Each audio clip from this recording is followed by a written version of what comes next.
नमस्कार दोस्तों, स्वागत है आपका। दोस्तों इस वीडियो में हम NE2 2023 के क्वेश्चन पेपर को सॉल्व करेंगे। तो देखिए ये है हमारा क्वेश्चन पेपर और ये जो क्वेश्चन पेपर है ये है NE2 का है और जिसमें हम लोग को यहाँ पे PCM और PCB ये दो दिया रहता है। जो PCM होता है, जो लोग इंजीनियरिंग के लिए एग्ज़ाम देते हैं उनके लिए ये, BTech के लिए एग्ज़ाम देते हैं उनके लिए ये PCM होता है, और जो लोग फॉरेस्ट्री के लिए एग्ज़ाम देते हैं उनके लिए ये PCB रहता है। और यहाँ पे देखिए कोड दिया हुआ है ये 20 और 29। तो 20 जो है इसका मतलब होता है मैथमेटिक्स, जो कि हम लोग अभी नीचे इंस्ट्रक्शन में पढ़ेंगे तो हम लोग को यहाँ पे मेंशन किया हुआ है। और ये जो 29 है ये बायोलॉजी के लिए है। तो जो लोग इंजीनियरिंग के लिए एडमिशन के लिए एंट्रेंस दे रहे हैं उनके लिए ये 20 कोड सॉल्व करना होगा, और जो लोग फॉरेस्ट्री के लिए एग्ज़ाम दे रहे हैं उन लोगों के लिए ये 29 रहता है। उसके बाद यहाँ देखिए ये जो 2 लिखा है इसका मतलब ये जो हमारा क्वेश्चन पेपर है ये NE2 का है, और यहाँ 23 का मतलब ये क्वेश्चन पेपर जो है 23 का क्वेश्चन पेपर है, और ये सेक्शन दिया हुआ था। और टोटल जो हमारा मार्क्स होता है ये टोटल 150 मार्क्स का क्वेश्चन पेपर रहता है, और ये जो ड्यूरेशन है ये 3 आवर्स का ड्यूरेशन रहता है। तो यहाँ पे अभी हमें कुछ इंस्ट्रक्शन लिखा हुआ है जिसे हम लोग पढ़ेंगे अभी। तो ये इंस्ट्रक्शन काफ़ी इंपॉर्टेंट है। आप लोग जब भी एग्ज़ाम अपेयर कर रहे हो तो जब भी आपको एग्ज़ाम में आपको क्वेश्चन पेपर मिले तो आप लोग पहले इस इंस्ट्रक्शन को अच्छे से पढ़ लीजिए, और यहाँ पे जो कोड्स मैंने अभी बताया ये कोड्स को भी आप लोग अच्छे से चेक कर लीजिए। और अगर आप लोगों को कभी भी ऐसा लगता है कि आप लोगों का कोड अगर गलत है, एडमिट पे जो लिखा है उससे अगर मैच नहीं कर रहा है, आप लोग तुरंत ही जो आपके एग्जामिनेशन में एग्जामिनर रहते हैं उनको आप लोग इन्फॉर्म कीजिए। तो हम लोग अभी एक एक करके पहले इंस्ट्रक्शन के बारे में पढ़ेंगे, उसके बाद हम लोग क्वेश्चन को एक एक करके सॉल्व करेंगे। तो देखिए पहला जो हमारे यहाँ पे इंस्ट्रक्शन दिया है, एक के लिखा है चेक द पेपर कोड, जो मैंने अभी आपको बताया है ऑफ क्वेश्चन पेपर में जो कोड दिया है उससे पेपर कोड उसे चेक करें with the paper code printed in your admit card. आपके एडमिट कार्ड में जो प्रिंटेड है उसे आप लोग मैच करना है।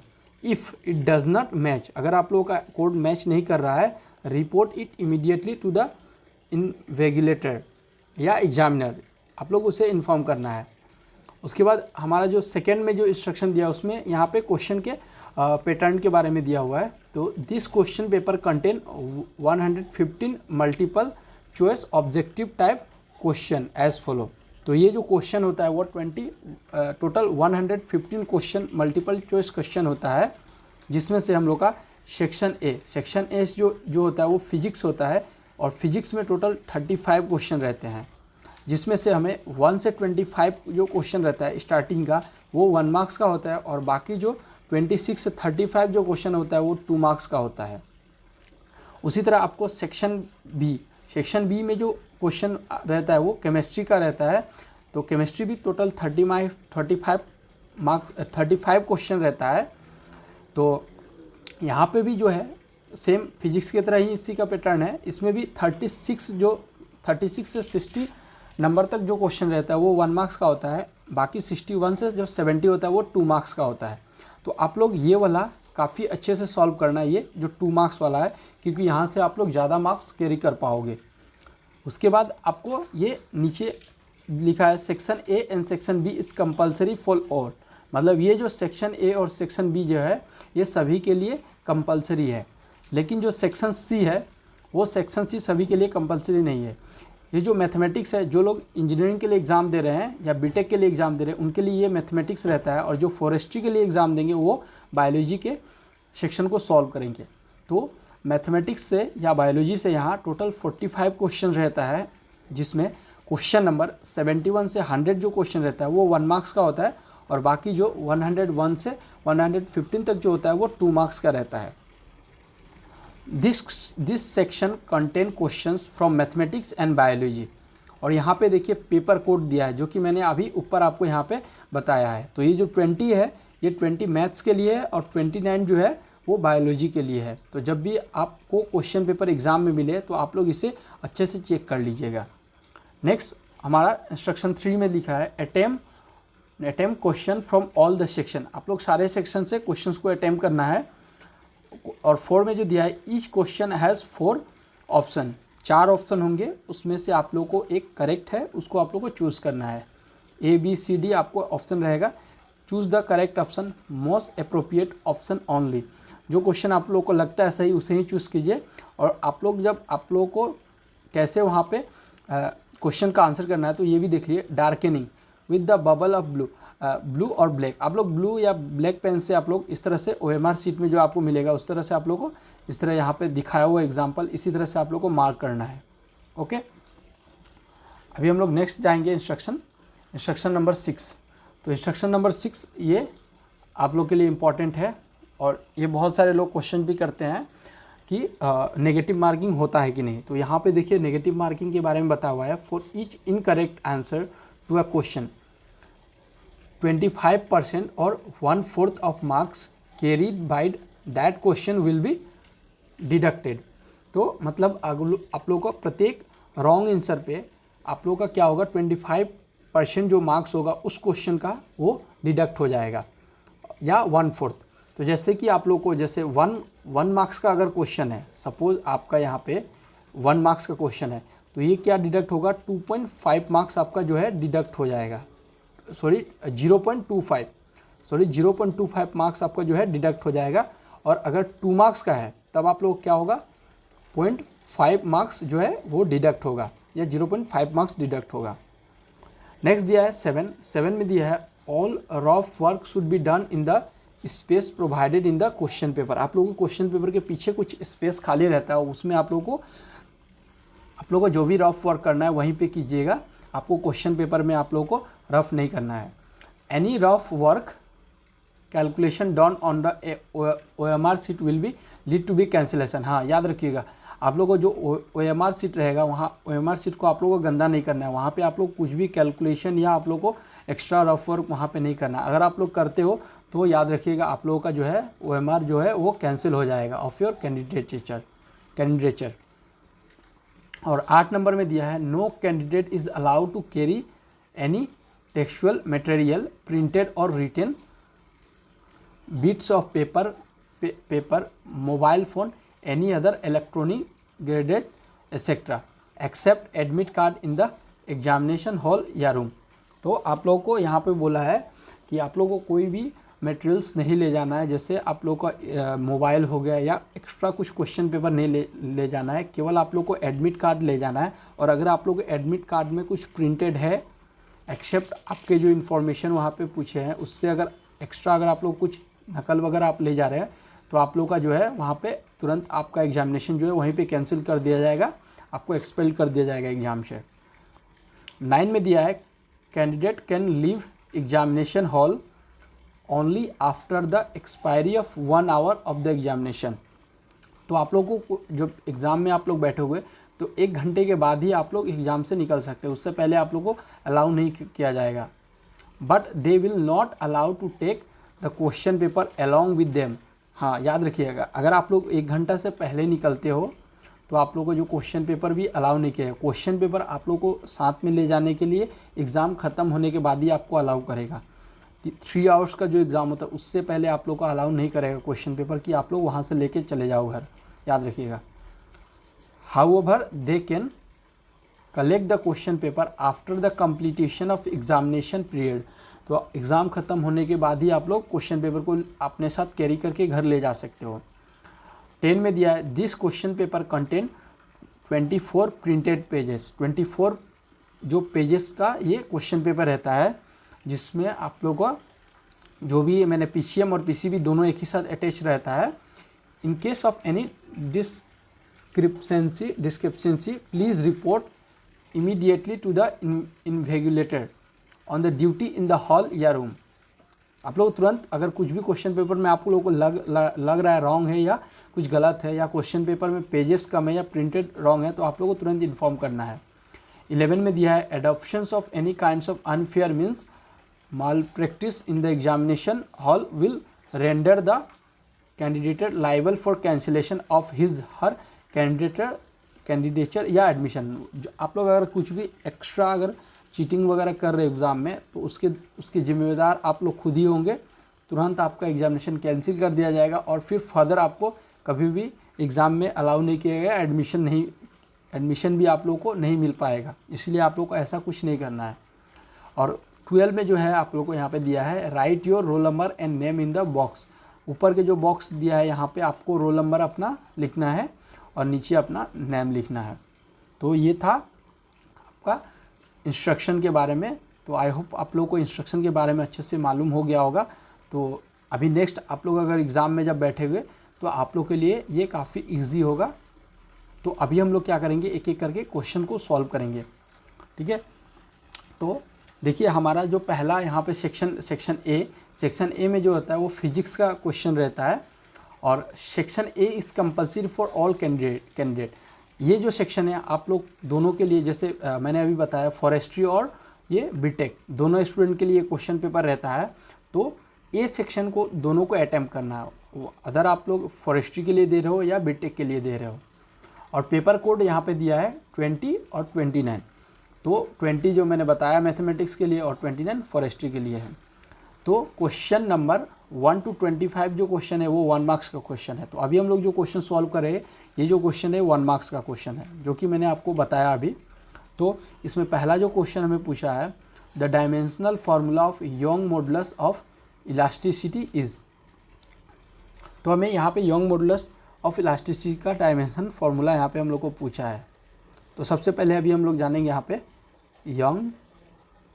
यंग्स मॉडुलस या मॉडुलस ऑफ, इसे हम लोग क्या कहते हैं, हम लोग इसे क्या कहते हैं, मॉडुलस ऑफ इलास्टिसिटी भी कहते हैं। तो मॉडुलस ऑफ इलास्टिसिटी, इसे हम लोग क्या कहते हैं, मॉडुलस ऑफ इलास्टिसिटी भी कहते हैं। इक्वल टू क्या होता है, हमें यहाँ पे स्ट्रेस बाय स्ट्रेन, इसको हम लोग इसे भी डिनोट करते हैं, होता है। तो अभी स्ट्रेस,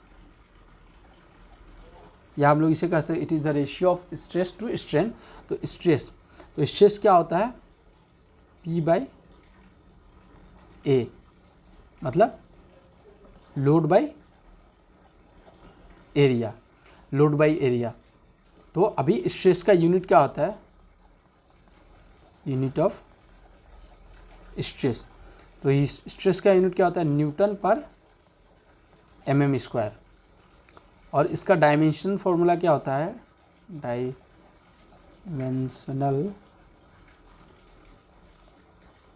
फॉर्मूला ऑफ स्ट्रेस।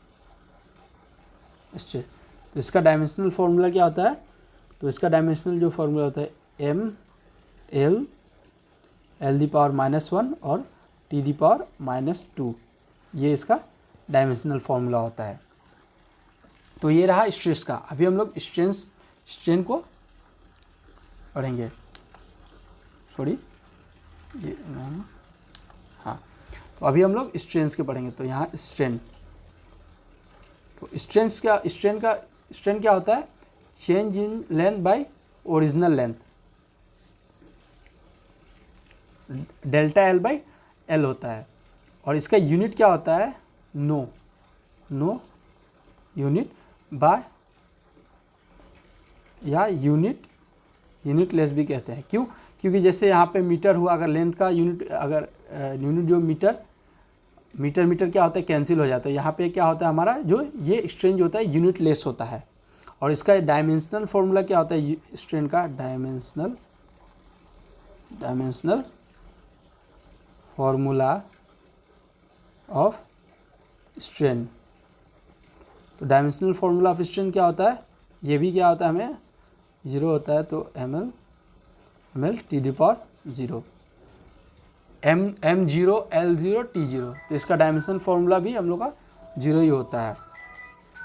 तो अभी हम लोग को यहाँ पे क्या पूछा था, इसका हमें क्या पूछा था, इसका रेशियो। तो यंग मॉडुलस का पूछा था। तो हमें स्ट्रेस और स्ट्रेन का मिल गया है। तो अब हम लोग यहाँ पे क्या करेंगे, यहाँ पे स्ट्रेस बाय स्ट्रेन हम लोग का क्या होता है, यंग मॉडुलस होता है। यंग मॉडुलस होता है, अभी हमने पढ़ा था इसे, यंग मॉडुलस। तो अब हम लोग क्या करेंगे, स्ट्रेस का जो डायमेंशन फार्मूला और स्ट्रेन का दोनों हम लोग यहाँ पे लिख देंगे। तो स्ट्रेस का डायमेंशनल फार्मूला क्या था, m l⁻⁻1 -2 और स्ट्रेन के क्या था ml0 m0 l0 और t0। तो इसका जो डायमेंशनल फार्मूला हो जाएगा m l⁻⁻1 t⁻²। तो ये हमारा जो क्या होगा यंग मॉडुलस बा मॉडुलस ऑफ इलास्टिसिटी का ये डायमेंशनल फार्मूला हो जाएगा। तो ये देखिए हमें ऑप्शन में कौन सा ऑप्शन इससे मैच कर रहा है, तो ये ऑप्शन नंबर ए हमारा जो है मैच कर रहा है। तो इसका जो करेक्ट ऑप्शन है क्वेश्चन नंबर 1 का वो है option number A m l⁻⁻1 t⁻²।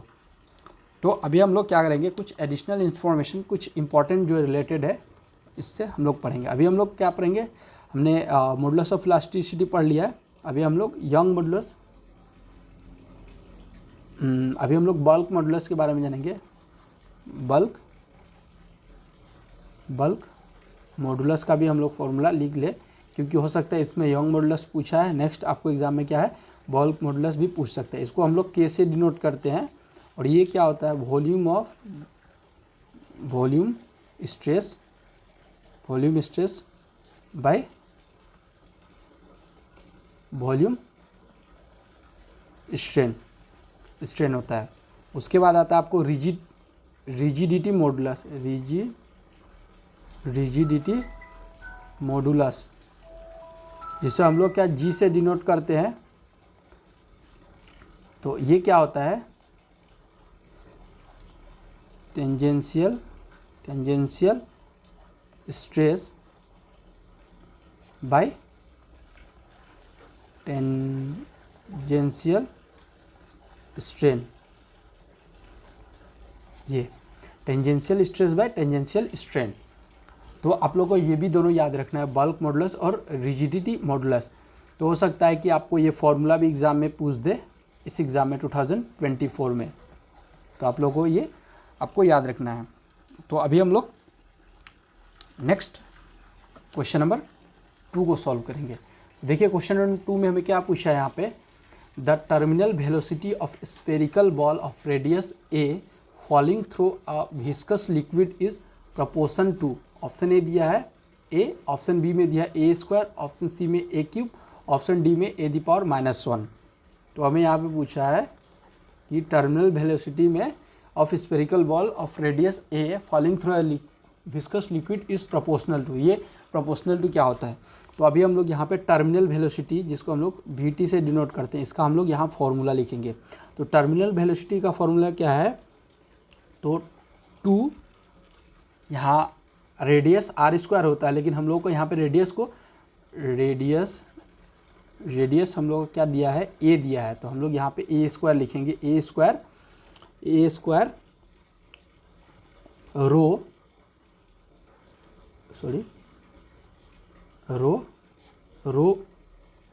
Rho minus gamma by 9 ये विस्कोसिटी। ये तो हमें यहाँ पे क्वेश्चन से, इस क्वेश्चन से हमें क्या मिल रहा है, यहाँ पे देखिए vt जो क्या है प्रोपोर्शनल है a² के, है कि नहीं। आपको जो देखिए आपको क्वेश्चन में भी आप लोगों को देखने को मिल रहा है। तो हमें क्वेश्चन में यही पूछा था, तो इसका जो करेक्ट ऑप्शन होगा वो होगा ऑप्शन नंबर ये बी a²। यहाँ पे a जो है यहाँ पे रेडियस दिया है, अगर आप लोग को अगर r दिया होता तो यहाँ पे हम लोग का r होता। और यहाँ पे देखिए यहाँ रो को हम लोग क्या चीज़ से रो को डिनोट करते हैं हम लोग density of sphere, density of, यहाँ पे जो हमने डेंसिटी ऑफ स्फीयर को हम लोग ने रो से डिनोट किया है। और ये जो गामा है, गामा को हम लोगों ने गामा को density of fluid, density of fluid को हमने यहाँ पे गामा से डिनोट किया है। और ये जो आपको नीचे दिख रहा है जो n, इसको हम लोग viscosity of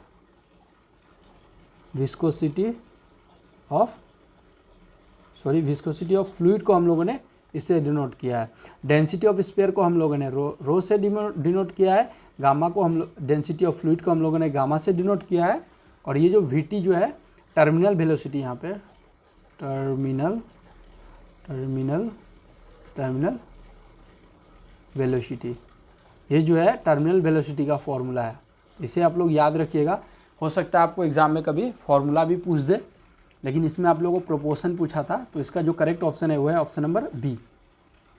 next question, question number 3। Question number 3 में हमें यहाँ पूछा है a particles is projected with a velocity u so that its horizontal range is twice the greatest height attained, the horizontal range of it is। तो यहाँ पे हमें horizontal range को, यहाँ पे horizontal range हमसे यहाँ पे क्वेश्चन में पूछा है, तो हम लोग अभी इसका हम लोग आंसर करेंगे। तो देखिए यहाँ पे सबसे पहले हम लोग एक डायग्राम यहाँ पे बनाना है, हम लोग को डायग्राम हम बना लेते हैं ताकि हम लोग को अच्छे से यहाँ पे समझ में आएगा। तो यहाँ पे क्या दिया है, ये मैं डायग्राम के थ्रू आपको समझाता हूँ इस तरह से। तो हमें क्या बोला यहाँ पे, ए particle projected with a velocity v। एक पार्टिकल है, उसको हम लोग प्रोजेक्ट कर रहे हैं वेलोसिटी v। ये सॉरी, डायग्राम इस तरह से होगा।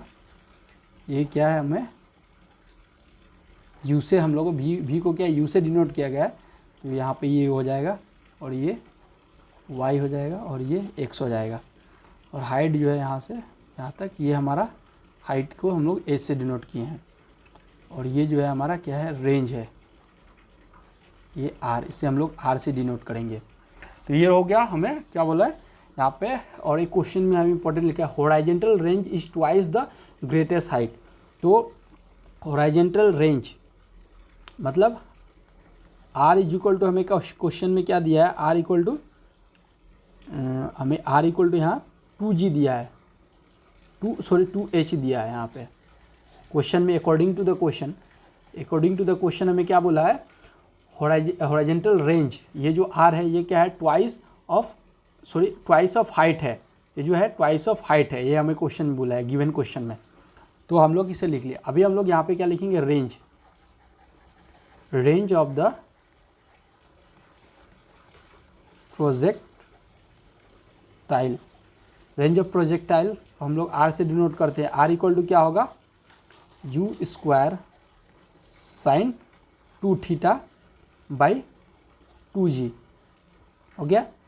और उसके बाद अभी हम लोग मैक्सिमम हाइट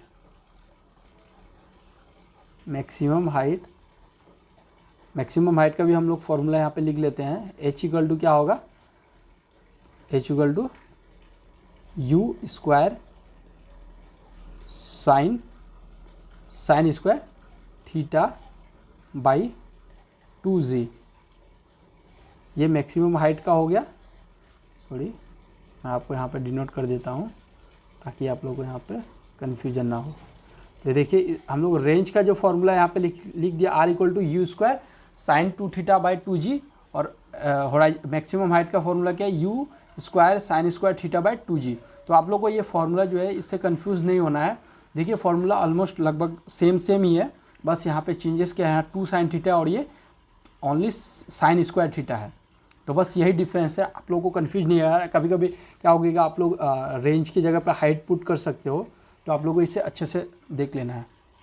तो अभी हम लोग अकॉर्डिंग टू क्वेश्चन, हम लोग को जैसा क्वेश्चन बोला है इस पर हम लोग पुट करेंगे। तो हमें क्वेश्चन में सॉल्यूशन, हमें अकॉर्डिंग टू क्वेश्चन, हमें क्वेश्चन में क्या बोला था, sorry r equal to 2h, ये हमें क्वेश्चन में दिया है। देखिए जैसे यहाँ पे horizontal range is twice the greatest height. तो अब हमें यहाँ पे पुट करेंगे। तो r का हम लोग को फॉर्मूला क्या मिला था, u square sine 2θ by g था, और ये ट्वाइस ऑफ हाइट है तो 2 इंटू h क्या दिया था, h का जो था u square sine square theta by 2g। तो यही हमें ये अकॉर्डिंग टू क्वेश्चन, यहाँ पे अकॉर्डिंग टू क्वेश्चन लिख देते हैं, अकॉर्डिंग टू क्वेश्चन बोला हमें। तो अब हम लोग इसे क्या करेंगे, सॉल्व करेंगे। तो देखिए u स्क्वायर ऐसे ही रहेगा, साइन 2θ क्या होता है, 2 साइन थीटा कोस थीटा, हम लोग इसे ऐसे लिख सकते हैं। उसके बाद g को g रखने देते हैं। उसके बाद 2 इंटू यहाँ पे ये u square sine square theta दिया है, तो इसे हम लोग ऐसे ही लिख रहने देते हैं, 2 into you square sine square theta by 2g। तो अब हमें जब इसको हम लोग इक्वेट करेंगे, तो हमें यहाँ पे क्या मिलेगा, लिख देता हूँ यहाँ पे, हमें कुछ इस तरह से मिलेगा, कोट थीटा इक्वल टू 1/2 मिलेगा। ये हमें कोट थीटा इक्वल टू 1/2। तो कोट थीटा क्या होता है, कोट थीटा क्या होता है, b/p होता है, b/p होता है।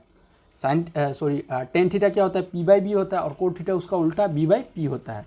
तो हमें यहाँ से b का वैल्यू मिल गया 1 और p का वैल्यू मिल गया 2 मिल गया, और b का वैल्यू 1 मिल गया।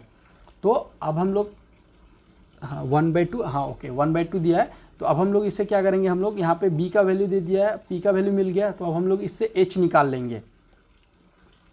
तो अभी हम लोग इससे पाइथागोरस थ्योरम का अप्लाई करके हम लोग यहाँ पे इसका वैल्यू h निकालेंगे। तो हमें क्वेश्चन में क्या दिया था, p का वैल्यू क्या 2 मिला था और b का वैल्यू 1 मिला था।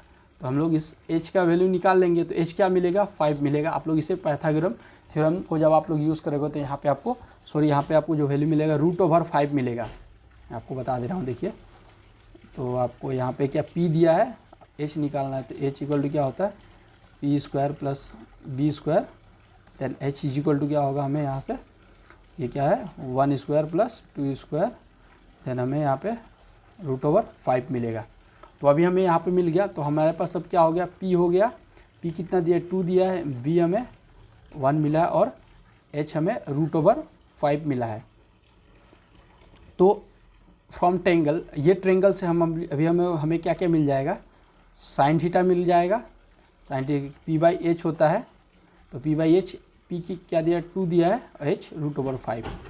तो यहाँ पे कोस थीटा हमें क्या मिल जाएगा, कोस थीटा होता है b/h। तो कोस थीटा हमें क्या मिल जाएगा, ये 1/√5 हो जाएगा। ये साइन थीटा 2/√5 और कोस थीटा 1/√5। तो यहाँ पे हमने साइन थीटा और कोस थीटा क्यों निकाला, आपको पता ही है, क्योंकि हमें जब हम लोग इसको हमें यहाँ पे क्वेश्चन में हमें जो यहाँ पे रेंज ऑफ प्रोजेक्टाइल और मैक्सिमम जो हाइट हम लोग निकाले, वहाँ पे साइन थीटा कोस थीटा हमें मेंशन था। तो हमें इक्वेशन को सॉल्व करना में इजी होगा। तो हमें यहाँ पे अभी हम इसे क्या करेंगे, जैसे कि हमें r इक्वल टू क्या मिला था, रेंज, जिसे हम लोग रेंज से डिनोट किए थे इसको। तो r इक्वल टू क्या हमें मिला था, 2u² sine theta cos theta by g। तो हम लोग को मिला था क्या है, sin 2 थीटा मिला था। तो sin 2 थीटा को हमने क्या किया था, ऐसे लिखे थे 2 sin थीटा कोस थीटा लिखे थे, तो हमें ये मिला था। r इक्वल टू हम लोग रेंज से डिनोट किए थे। अब हम लोग यहाँ पे sin थीटा कोस थीटा का जो वैल्यू हमें मिला है, यहाँ पे हम लोग इसे पुट कर देंगे यहाँ। तो 2 × u², sin थीटा क्या है 2/√5, कोस थीटा क्या है 1/√5। यहाँ पे हमने लिख दिया, और यहाँ पे g का g होगा। तो अब हमें यहाँ पे क्या मिला इससे, कि यहाँ पे क्या होगा 4 हो जाएगा, 4 u² 5g। तो ये हमें इसके मिला, हमें आंसर क्या मिला, r equal to 4 u² by 5g। तो हमें क्वेश्चन में देखते हैं कि ऑप्शन में कौन सा ऑप्शन जो है हमें मैच कर रहा है आंसर से। तो ये ऑप्शन नंबर सी जो है हमारा, हमें जो मिला है आंसर उससे मैच कर रहा है। तो क्वेश्चन नंबर 3 का जो करेक्ट ऑप्शन है वो है ऑप्शन नंबर ये C. Next question number 4। Question number 4 में हमें बोला है या दिया है 5 equal force of 10 newton each are applied at one point and all are lying in one plane if angle between them are equal the resultant force will be. Option A दिया है 10 newton, option B 20 newton, option C 50 newton और option D 0 newton दिया है। हमें question में क्या लिखा है, पहले हम लोग इसे अच्छे से पढ़ लेते। तो यहाँ पे हमें क्वेश्चन में क्या 10 न्यूटन अप्लाई एट, एक ही पॉइंट पे हमें 5 जो है इक्वल फोर्स इस तरह से हमें क्या हो रहा है, अप्लाई हो रहा है। 1 2 3 4 5, और सब पांचों फोर्स क्या है 10 न्यूटन का है, 10 न्यूटन। और ये जो and all are lying in a one plane, एक ही प्लेन पे लाई कर रहा है, angle between them are equal. इसका एंगल्स जो है, एंगल क्या है, एंगल हमारा क्या इक्वल है, इक्वल एंगल्स है, और उसका रिजल्टेंट हमें पूछा है। तो जब हमें ये 5 जो प्लेन है लाई एक ही प्लेन पे कह रहे हैं और इक्वल है, तो इससे हम लोग क्या बना सकते हैं, ऐसे पेंटागोन्स बना सकते हैं हम लोग इस तरह से।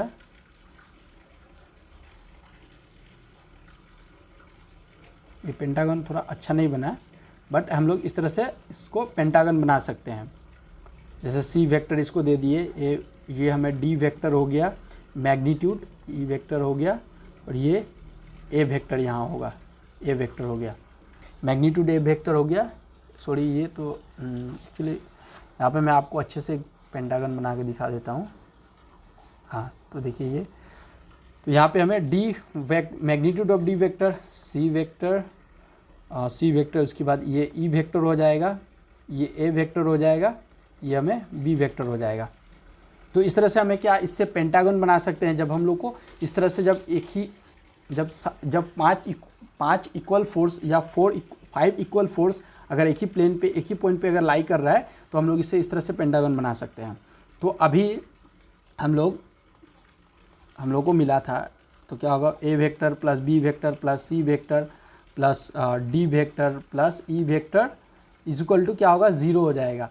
तो हम लोगों ने मिला था कि अगर हम लोग को 5 इक्वल फोर्स अगर एक ही पॉइंट पे अगर मीट कर रहा है और एक ही प्लेन में मीट कर रहा है, तब हम लोग का उस समय रिजल्टेंट जो क्या होता है वो हमें रिजल्टेंट जो फोर्स होता है वो 0 हो जाता है। तो इसका जो करेक्ट ऑप्शन है वो है option number D. Next question, question number 5 में हमें दिया है, इन ए SHM when the displacement is 1/2 of the amplitude, what fractions of total energy is kinetic? What fraction of total energy is kinetic? Option A में दिया 0, option B दिया 1/4, option C 1/2, option D 3/4 दिया है। तो हम लोग इसे अभी सॉल्व करेंगे। तो यहाँ पे हमें सबसे पहले हम लोग क्या करेंगे, यहाँ पे काइनेटिक एनर्जी और टोटल एनर्जी का फॉर्मूला लिख लेंगे। In case of SHM, in case of SHM kinetic energy equal to क्या होगा, 1/2 m omega, 1/2 m omega square ए स्क्वायर माइनस एक्स स्क्वायर। तो एक्स स्क्वायर यहाँ पे क्या दिया है, और एक क्वेश्चन में मेंशन किया है, displacement is 1/2 of the amplitude. तो displacement at X equal to हम लोग यहाँ पे a/2 लिख दिया है, यहाँ पे हमने a/2 लिख दिया है। यहाँ पे आप लोग आर भी लिख सकते हो, कुछ भी लिख सकते हो, मैंने यहाँ पे a/2 लिख दिया है। क्वेश्चन में लिखा है कि displacement is 1/2 of the amplitude, ये अकॉर्डिंग टू क्वेश्चन हमें यहाँ पे मेंशन किया हुआ है। तो अभी हमने काइनेटिक एनर्जी लिख लिया, तो अभी K E kinetic energy equal to 1/2 m omega square A square minus, ये x की जगह पे हम लोग इसे पुट कर देंगे यहाँ पे। तो x की जगह पे हमें क्या दिया है, a/2, जो अकॉर्डिंग टू क्वेश्चंस। तो जब हम लोग इसे सॉल्व करेंगे तो यहाँ पे हमें क्या मिलेगा, 3/4 of 1/2 m square omega square A square, जो कि क्या होता है total energy is equal to क्या होता है, 1/2 m ओमेगा स्क्वायर ए स्क्वायर। तो ये टोटल एनर्जी का फॉर्मूला है, या टोटल एनर्जी इतना होता है। तो अब हमें यहाँ पे ऐसे लिख सकते हैं कि K E equal to 3/4 of T E total energy. तो हमें यहाँ पे यही पूछा है कि फ्रैक्शंस पूछा है टोटल एनर्जी और काइनेटिक एनर्जी का। तो अब यहाँ पे क्या हो जाएगा, अगर ये टी इधर चला जा रहा है तो K E kinetic energy by total energy is equal to क्या होगा, 3/4। तो यहाँ पे हमें कौन सा ऑप्शन मैच कर रहा है, यहाँ से ऑप्शन नंबर डी, ये 3/4। तो क्वेश्चन नंबर 5 का जो करेक्ट ऑप्शन है वो है option number D. Next question, question number 6। Question number 6 में हमें पूछा है, if the earth stand still what will be it effect on a women weight. Option A दिया डिक्रीजेज, ऑप्शन बी दिया remaining the same, option C दिया increases, option D दिया none of this. तो यहाँ पूछा है कि अगर अर्थ जो रोटेट करता है अगर वह स्टैंड हो जा रहा है या सडनली स्टॉप हो जा रहा है, तो उसमें वुमेन जो एक महिला खड़ी है उसका वेट क्या इंक्रीज होगा, डिक्रीज होगा, रिमेनिंग कांस्टेंट होगा, या इसमें से कोई भी नहीं होगा। तो हमें यही पूछा है। तो अभी हम लोग यहाँ पे देखिए, ये हमारा अर्थ हो गया। तो अर्थ हम लोग का यहाँ पे क्या एक्सिस पे रोटेट करता है, और ये क्या इसका इक्वेटर हो गया। तो सपोज एक्स जो अर्थ हमारा रोटेट कर रहा है वो एंगुलर वेलोसिटी ओमेगा पे इसका रोटेशन है। तो यहाँ पे क्या होता है हमारा, यहाँ पे हमें अर्थ के इस डायरेक्शन में, अपोजिट डायरेक्शन में हमें ग्रेविटेशनल फोर्स लगता है, और इसके ठीक ऑपोजिट में इसको काउंटर टेक करने के लिए यहाँ पे सेंट्रीफ्यूगल फोर्स हम लोग का यहाँ पे एक सेंट्रीफ्यूगल फोर्स लगता है यहाँ पे इसके ऑपोजिट में, जिसको हम लोग कैसे डिनोट करते हैं, mr ओमेगा से हम लोग डिनोट करते हैं।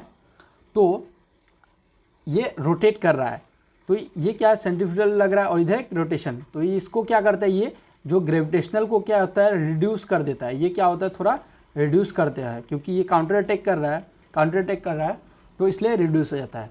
लेकिन अगर अर्थ अगर सडनली अगर यहाँ पे बोला स्टैंड स्टॉप, अगर if the earth stand still मतलब वो स्टॉप हो जा रहा है, तो क्या होगा। तो जब स्टॉप हो जाएगा तो ये क्या होगा, यहाँ पे सेंट्रीफ्यूगल फोर्स क्या होगा, जीरो हो जाएगा। तो ये क्या होगा, इसको ये काउंटर अटैक नहीं कर पाएगा। तो ये क्या होगा, ग्रेविटेशनल फोर्स जो क्या है इंक्रीज़ होगा हमारा। तो अगर ग्रेविटेशनल फोर्स हमारे यहाँ पे इंक्रीज़ हो रहा है तो हमारा यहाँ पे क्या होगा, इफेक्टिव वेट जो होगा, इफेक्टिव वेट क्या होगा हमारा इंक्रीज़ होगा। इफेक्टिव वेट क्या होगा, इंक्रीज़ होगा।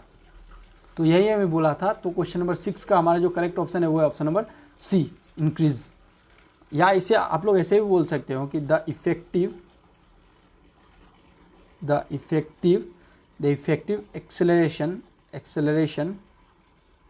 acceleration due to rotation of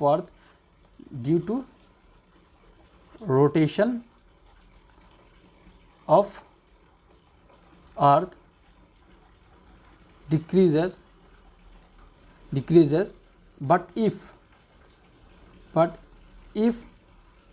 earth stop rotation effective acceleration will be more, hence the weight will be more।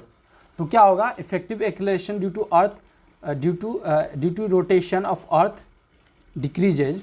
अगर रोटेशन डिक्रीज हो रहा है but if earth stop rotation, क्या होता है, डिक्रीज होता है। Effective acceleration due to rotation of earth decreases. Effective acceleration due to rotation of earth decrease होता है, बट अगर अर्थ स्टॉप हो गया तो क्या होगा, effective acceleration will be more, hence the weight is more. आप लोग ये भी इसे कह सकते, छोड़ी, but if earth stop rotation effective acceleration will be more. Effective acceleration वो क्या होगा, ज़्यादा होगा। तो अर्थ अगर रोटेट कर रहा है तो इफेक्टिव एक्सेलरेशन जो है डिक्रीज हो रहा है, याद रखिएगा। तो अगर अर्थ स्टॉप हो जाएगा तो क्या होगा, इफेक्टिव एक्सेलरेशन वो क्या होगा, ज़्यादा हो जाएगा। तो इफेक्टिव एक्सेलरेशन अगर ज़्यादा हो रहा है तो वेट जो क्या होगा वो भी ज़्यादा हो जाएगा। तो यहाँ पे इसका करेक्ट ऑप्शन होगा option number C. Next question number 7। Question number 7 में दिया है the resultant capacitance of a system of capacitor as shown in the figure between 2 point A and B is. तो यहाँ पे देखिए, यहाँ एक कैपेसिटर दिया है, इसे हम लोग को सॉल्व करने के लिए बोला है। और ऑप्शन ए में दिया है हम लोग का 1 माइक्रोफ्राड दिया है, और यहाँ पे 2 माइक्रोफ्राड, और ऑप्शन सी में 3 माइक्रोफ्राड, ऑप्शन डी में 4 माइक्रोफ्राड। इसको सॉल्व करके हम लोग को जो आंसर मिलेगा वही यहाँ पे दिया है। तो पूछा है इसमें से कौन सा जो ऑप्शन है वो करेक्ट है। तो हम लोग अभी इससे सॉल्व करेंगे एक करके। तो इससे हम लोग कैसे सॉल्व करेंगे, तो सबसे पहले हम लोग कुछ यहाँ पे इंपॉर्टेंट फार्मूला लिख लेते हैं, जो कि हमें अभी हम लोग जब इसको सॉल्व करेंगे तो हम लोग को वो सब लगेगा। तो उसे हम लोग पहले लिख के रख लेते हैं। तो देखिए, C equivalent capacitor of is in series combination. अगर कैपेसिटर सीरीज में होगा तो उसका फॉर्मूला क्या हो जाता है, C1 into C2 by C1 plus C2। For parallel, for parallel के लिए क्या हो जाता है, सी इक्विवेलेंट क्या हो जाता है, C1 प्लस C2। तो ये दो फॉर्मूला आप लोग याद रखिएगा, इसी से हम लोग इस जो सर्किट को हम लोग अभी सॉल्व करेंगे। तो सीरीज के लिए क्या होता है, C1 into C2 by C1 plus C2, और पैरेलल की क्या होता है, C1 प्लस C2। तो अभी हम लोग इससे सपोज़ यहाँ पे हम लोग एज्यूम करते हैं, अगर यहाँ पे Q, अगर यहाँ पे Q चार्ज अगर यहाँ पे जनरेट यहाँ से जा रहा है, तो यहाँ पे क्या होगा, ये तीनों सर्किट में जाएगा, तीनों ही सर्किट डायग्राम में जाएगा। तो Q1 हो जाएगा यहाँ पे क्या होगा Q2, और यहाँ पे सपोज़ हम लोग Q3 जा रहा है, Q3 चार्ज यहाँ पे जा रहा है। तो यहाँ पे जो Q1 जा रहा है वो यहाँ से रोटेट करके फिर यहाँ पे भी Q1 ही होगा, और यहाँ पे भी Q1 ही होगा। तो इससे हम लोग इस तरह से कह सकते हैं कि Q1 एंड Q2, Q1 हमें ये क्या है, सीरीज कॉम्बिनेशन में है, ये क्या है, सीरीज में है, ये वाला जो पोर्शन क्या है, सीरीज में है। तो अभी हम लोग सीरीज का फॉर्मूला यहाँ पे लिखे थे कि सीरीज में क्या होता है, C1। तो अभी हम लोग यहाँ पे सीरीज में हम लोगों का यहाँ से क्या है, जब हम लोग यहाँ फाइंड करेंगे तो 2 माइक्रोफराड दिया था इंटू C2, इसे हम लोग C1 और C2 कह देंगे, C2, और ये हो जाएगा C1। 2 इंटू 2 बाई 2 प्लस 2, ये 4 बाई 4, तो कैंसिल होकर 1 हो जाएगा। तो यहाँ क्या होगा, 1 माइक्रोफराड मिला है। तो अब ये 1 माइक्रोफराड जो है यहाँ पे, ये क्या होगा, इसके साथ पैरेलल होगा। सपोज मैं आपको यहाँ पे दिखा देता हूँ, यहाँ पे ठीक है, सपोज ये हुआ, ये हमें क्वेश्चन में कुछ इस तरह से दिया है, तो ये ऐसे हो गया, सॉरी ये वाला नहीं होगा यहाँ पे, तो ये क्या ऐसे है, सॉरी ये ऐसे है। तो यहाँ पे मैं फिर से देखिए, ये कुछ इस तरह से हमें डायग्राम में दिया हुआ है, ये ऐसे है और ये ऐसे है। तो अभी हम लोगों ने ये वाला पोर्शन को सॉल्व किया है, यहाँ पे इसका ये वाला पोर्शन को सॉल्व किया, तो यहाँ से हमें 1 माइक्रोफराड मिला है, जो कि ये क्या इसके साथ पैरेलल हो जाएगा, ये इसके साथ पैरेलल होगा। तो पैरेलल के लिए क्या फॉर्मूला है, C1 प्लस C2। तो यहाँ पे 1 माइक्रोफराड और यहाँ का 1 माइक्रोफराड क्या होगा, ऐड हो जाएगा, तो 1 प्लस 1 क्या होगा, 2 हो जाएगा, 2 माइक्रोफराड। तो अभी ये हमें डायग्राम में कुछ इस तरह से डायग्राम बन जाएगा। यहाँ पे हम लोगों ने ये वाले को सॉल्व किया, और ये वाले का जो 1 माइक्रोफराड मिला उसको हम लोग इसके साथ पैरेलल करके सॉल्व किए, तो यहाँ पे हमें 2 माइक्रोफराड मिला है। तो अभी हमारा डायग्राम कुछ इस तरह से हो गया, देखिए ये हो गया, इस तरह से हो गया। तो अब हमें यहाँ 2 माइक्रोफराड हो गया, और ये 2 माइक्रोफराड दिया है ऑलरेडी, और ये 1 माइक्रोफराड दिया है। तो अब ये वाला जो है, यहाँ पे जो Q1 जो चार्ज यहाँ से यहाँ पे जा रहा है सर्किट में, वो वापस यहाँ से घूम के फिर यहाँ पे भी आ रहा है।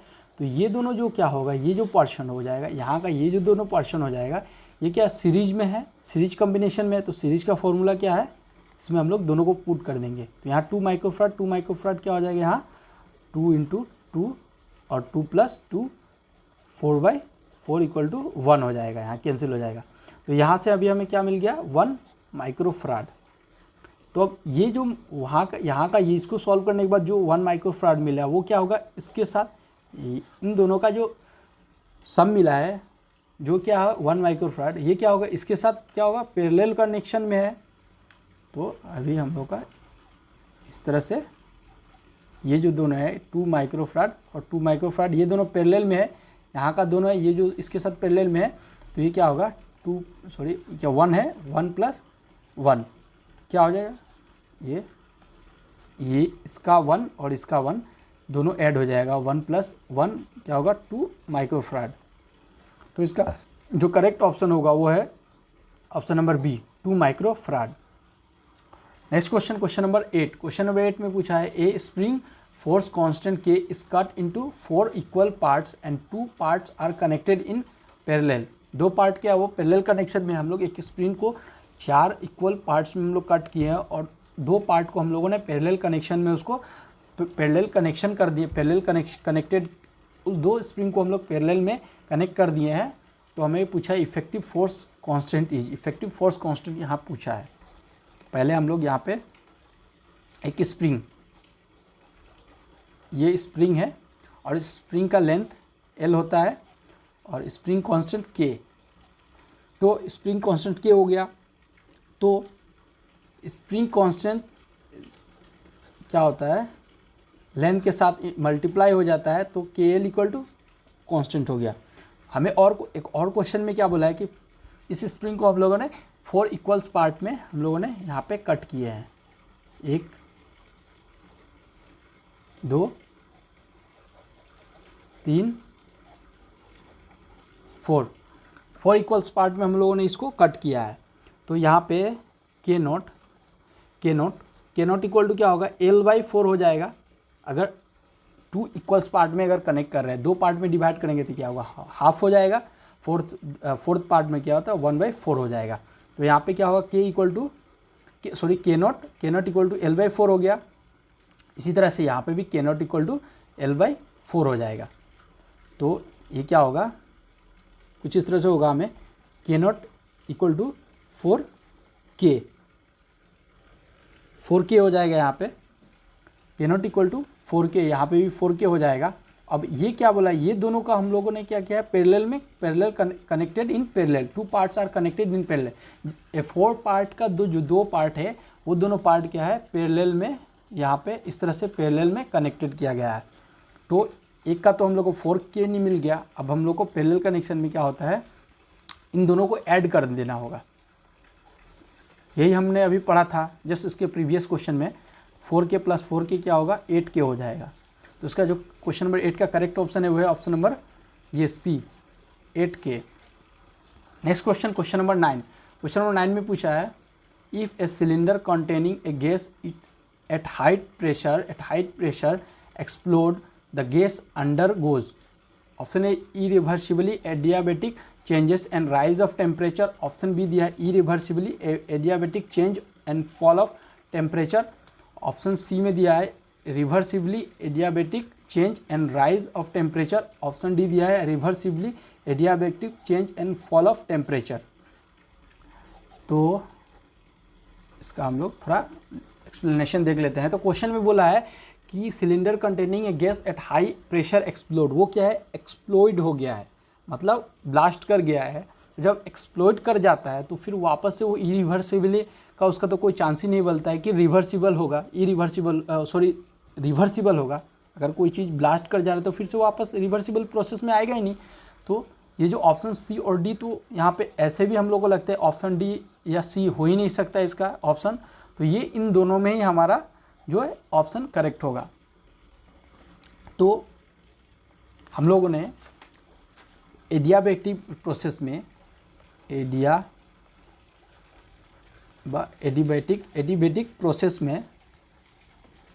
में क्या होता है, W वर्क डन पॉजिटिव होता है और डेल्टा Q क्या होता है, 0 होता है। तो डेल्टा Q 0 हो जाएगा, तो delta U equal to minus of W, तो क्या होगा, U डिक्रीज होगा तो टेम्परेचर भी डिक्रीज होगा। अगर U डिक्रीज हो रहा है यहाँ पे तो टेम्परेचर भी डिक्रीज, डेल्टा अगर U डिक्रीज हो रहा है तो टेम्परेचर भी डिक्रीज होगा। तो क्वेश्चन नंबर 9 का जो करेक्ट ऑप्शन है वो है हमारा ऑप्शन नंबर बी, ये irreversibly adiabatic change and fall of temperature. Temperature जो क्या होगा, डिक्रीज होगा। इरिवर्सिबली जो प्रोसेस तो चेंज नहीं होगा, प्रोसेस तो वापस से रिवर्सिबल होगा नहीं, irreversibly adiabatic change and fall of temperature. Question number 9 का option number B correct. Next question number 10। Question number 10 में पूछा a hollow metallic sphere of radius 5 centimetre is charge such that potential on its surface is 10 volt, the potential at the centre of sphere is, option A दिया 10 volt, option B दिया 0 volt, option C same at a point 25 centimetre away from the surface, option D same at a point 10 centimetre away from the surface. तो एक hollow metallic sphere जिसका radius 5 centimetre दिया है, is charge such that potential on surface is 10 centimetre volt, 10 volt, the potential at the centre of the sphere.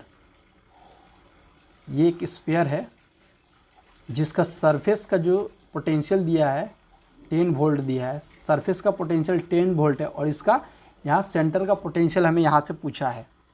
तो देखिए इस sphere के अंदर जो हमारा इलेक्ट्रिक पोटेंशियल जो होगा वो क्या, इलेक्ट्रिक पोटेंशियल जीरो होगा। हम लोग क्या हो गया, इलेक्ट्रिक पोटेंशियल जो है एट एनी पॉइंट, किसी भी पॉइंट पे इलेक्ट्रिक पोटेंशियल जो क्या होगा होलो सिलेंडर के अंदर का जो जीरो होगा, यहाँ पे जीरो होगा। तो अगर ये जीरो हो जाता है तो इसका यहाँ पे तो क्या होगा, कांस्टेंट हो जाएगा, भी कांस्टेंट हो जाएगा। यहाँ पे ये अगर जीरो हो रहा है तो यहाँ पे क्या हमारा जो भी वो कांस्टेंट हो जाएगा, पोटेंशियल कांस्टेंट हो जाएगा। तो कुछ इस तरह से suppose E is equal to यहाँ पे जीरो, इलेक्ट्रिक पोटेंशियल जीरो हो रहा है तो d V by d r is equal to zero and भी इज़ कांस्टेंट। तो इस जो पॉइंट है ये पॉइंट ए होगा और इसे हमें बी कह देते हैं। तो इसके यहाँ पे कहीं भी अगर हम लोग पोटेंशियल देते इलेक्ट्रिक पोटेंशियल सेम होगा, क्योंकि ये तो जीरो है, इलेक्ट्रिक फील्ड यहाँ पे जीरो है तो इलेक्ट्रिक पोटेंशियल क्या होगा, सेम होगा। तो वी ए इक्वल टू हमारा वी बी हो जाएगा। तो V A equal to V B, तो वी ए सरफेस का 10 अगर वोल्ट दिया है तो यहाँ पे भी जो होगा हमारा सेंटर भी 10 वोल्ट होगा। इवन सेंटर पे नहीं, इसके किसी भी पॉइंट पे हमारा जो इलेक्ट्रिक पोटेंशियल जो होगा स्फीयर का वो 10 वोल्ट ही होगा। तो क्वेश्चन नंबर 10 का जो करेक्ट ऑप्शन है वो है ऑप्शन नंबर ए, 10 वोल्ट। तो इस वीडियो में हम लोग अभी क्वेश्चन टोटल 10 ही क्वेश्चन सॉल्व करेंगे। इसके बाद हम लोग और नेक्स्ट जो 10 क्वेश्चन होगा उसको हम लोग सॉल्व करेंगे नेक्स्ट वीडियो में। तो आई होप ये वीडियो आपके लिए हेल्पफुल रहा होगा। अगर आपको वीडियो अच्छा लगा होगा तो वीडियो को आप लाइक कर सकते हैं, चैनल को सब्सक्राइब भी कर सकते हैं। अगर आप लोगों को चैनल को सब्सक्राइब कर दीजिएगा तो मैं जो भी नए अपडेट नई भी वीडियो अपलोड करूँगा वो आप तक पहुँच सकेगा। तो अगर ये वीडियो आप लेके हेल्पफुल रहे तो अगर आपके कोई फ्रेंड्स जो कि Nereis entrance exam NE2, NE1, NE3 कोई का भी प्रिपेयर कर रहे हो तो आप लोग ये चैनल का लिंक दे दीजिएगा या ये वीडियो शेयर कर दीजिएगा उन तक, ताकि उनका भी कुछ हेल्प हो जाए। Thank you.